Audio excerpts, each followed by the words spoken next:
I don't like comic books. Okay, it's a bit of a blanket statement, but just hear me out. Listen to me! When I say comic books here, I'm talking about the mainstream Marvel and DC comics, as I've read a few smaller standalone series which I have no problems with. And let me be clear here before I start this video, that I don't mean this as an attack against anyone who reads and enjoys comics.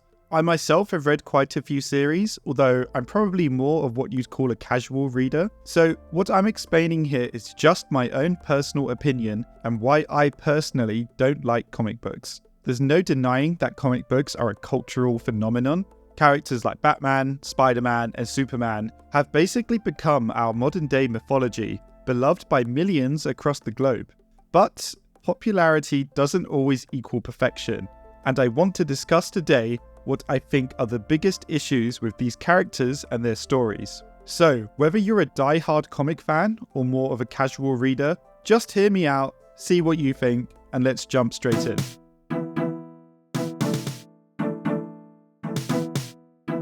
The core issue I have with mainstream comics, i.e. DC and Marvel, is what I call the illusion of change. Comic books are masters at making you feel like things are progressing and that characters are growing and that the world is changing. But in reality, it's all a carefully crafted illusion. There's a concept known as a floating timeline, which we need to talk about here. In comics, a floating timeline is a device which allows characters and their worlds to exist in a kind of weird, perpetual present day, even as real-world time passes. So, for example, Iron Man's origin was originally tied to the Vietnam War, and then as time passed, this was updated to the Gulf War, and then later to conflicts in Afghanistan.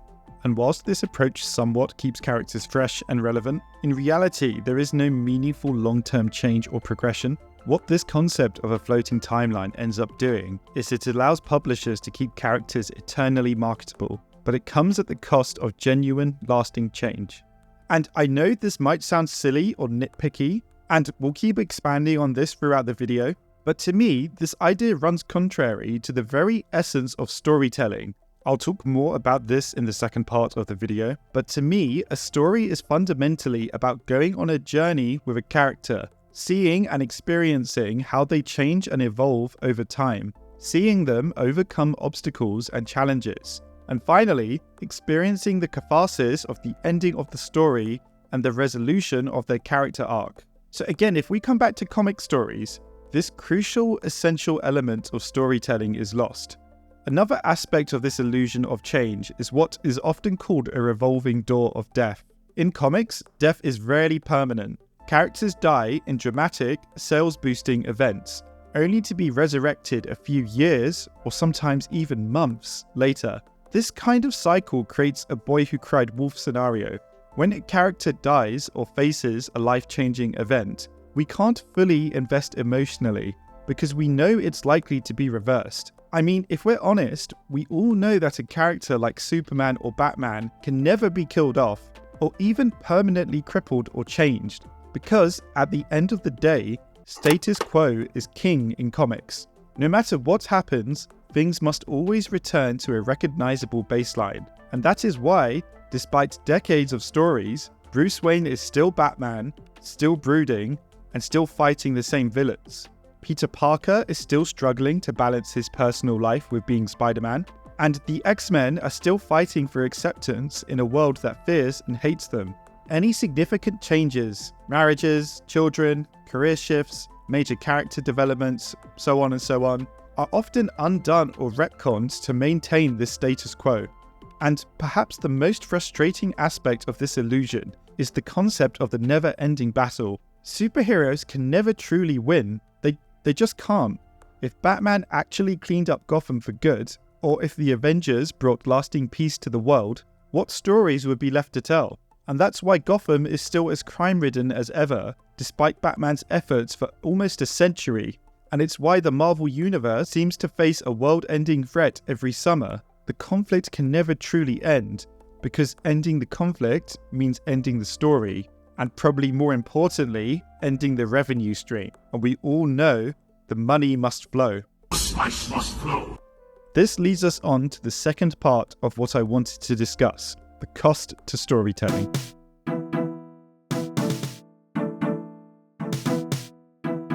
I spoke briefly before about how I believe the very nature of comic books runs contrary to the essence of storytelling. I think we can break this down further into two key aspects. The first being the lack of satisfying conclusions and diluted character development, and the second is repetitive storylines. So let's discuss each of these in turn. For the first point, one of the most frustrating aspects of mainstream comics, and again I'm talking about DC and Marvel mainly here, is the absence of true, satisfying conclusions, which goes hand in hand with a dilution of meaningful character development. Think about your favorite novels or TV series, and think about what makes them powerful. Often it's the journey of the characters, how they grow and change, and how their stories conclude. In Breaking Bad, which is one of my favorite shows of all time, we see Walter White's complete transformation from a mild-mannered chemistry teacher to a drug kingpin.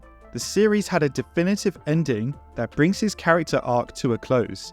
And this conclusion allows viewers to reflect on the entire journey that Walter White went on, providing a sense of catharsis and closure.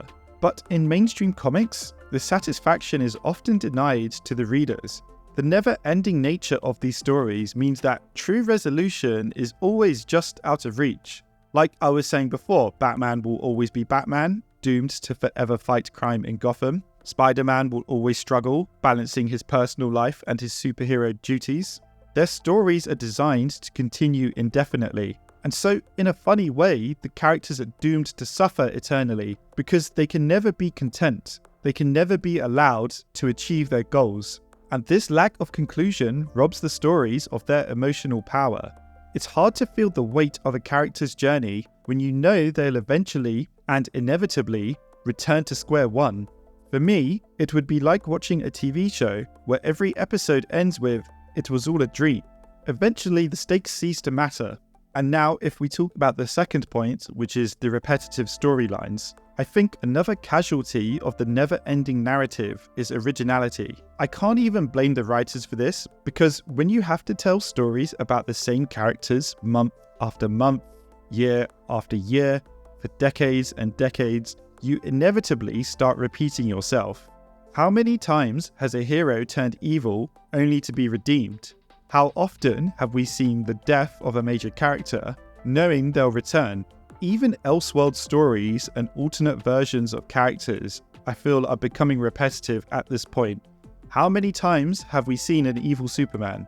These tropes aren't inherently bad, but their overuse in comics has turned them into cliches. It's reached a point where major comic events often feel like reshuffling the same deck of cards rather than introducing genuinely new ideas. I think this really stifles creativity. Writers are often constrained by the need to maintain the status quo, limiting their ability to take characters in truly new and truly interesting directions. Now, having spoken about these problems I have with mainstream comics, I want to quickly touch on a comparable example where I think a lot of these problems are avoided, and that's the Japanese manga industry.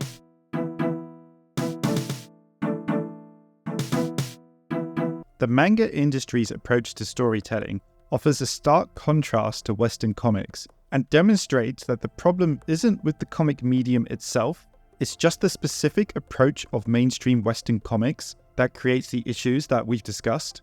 I'm actually not sure where this cultural difference comes from, so if anyone is able to shed any light on it, I'd be quite interested to learn. Anyway, unlike many Western comics, most manga series are conceived with a defined story arc in mind. They have a clear beginning, middle, and end. And what this structure allows for is several key advantages. Character growth. Characters in manga can undergo genuine, lasting development. Take Naruto, for example. We follow him right the way from when he's a mischievous child who has been outcast by the village to a respected leader of that same village, with each experience along the way shaping his growth. Second, narrative progression. Manga stories can build towards a climax and a resolution. For example, you could take a series like Death Note or Fullmetal Alchemist and see that they have complex plots that evolve over time, with actions having lasting consequences. There's no reset button at the end of each volume. And finally, satisfying conclusions. When a manga ends, it often provides closure for its characters and storylines, leaving readers with a sense of completion rather than an indefinite, open-ended narrative. I also think that manga allows for greater creative freedom and genre diversity. While superhero stories seem to dominate Western comics, manga covers a vast array of genres, from sports to cooking to psychological thrillers to slice-of-life stories. Manga offers something for every taste, and this diversity keeps the medium dynamic and allows for the constant introduction of fresh concepts and storytelling approaches. Manga creators themselves can take bigger risks with their stories and characters. If a bold choice doesn't work out, it doesn't need to be undone or retconned, because the series will eventually conclude anyway, and I think this leads to more innovative and surprising narratives. I also think the manga publishing model contributes to some of these differences. Many manga series are the vision of a single creator or sometimes a small team, which allows for a more consistent and focused narrative compared to the rotating creative teams of Western comics. Don't get me wrong, manga definitely isn't without its own issues, and I know the manga industry can treat its artists and creators really poorly, but overall, when we think about storytelling, I think this different approach often results in more satisfying and complete stories. I do believe that comics as a medium could definitely support rich, evolving narratives with genuine character growth and satisfying conclusions. Invincible is a great example, and there's another series I can remember off the top of my head called Irredeemable about the Plutonian, which I also think was a great comic. So all in all, my dislike of mainstream comics, and again I have to emphasize DC and Marvel, isn't really about the medium itself, but about what I consider their lost potential. If we take the individual comic stories on their own, they're actually really good, but you just have to look at them in isolation to the rest of the broader narrative.